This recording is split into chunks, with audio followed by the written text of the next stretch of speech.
tranquila en un suave atardecer. Era tu vida sencilla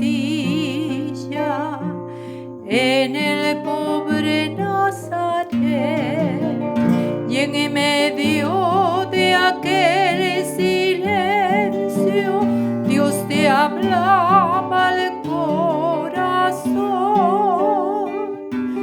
Virgen María, Madre del Señor, danos tu silencio y paz para escuchar su voz.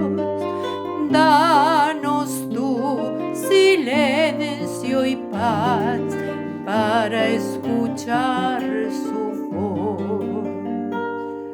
Enséñanos, Madre buena, cómo se debe escuchar al Señor cuando nos habla en una noche estrellada, en la tierra que dormida hoy descansa en su bondad.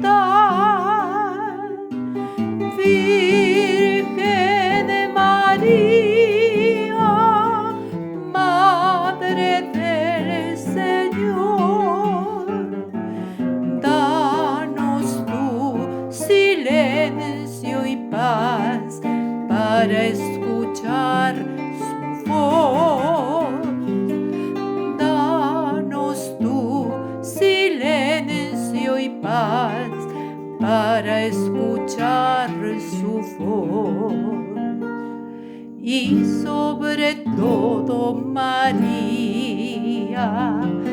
cuando nos hablen los hombres, en el hermano que sufre, en la sonrisa del niño, en la mano del amigo, en la paz de una oración.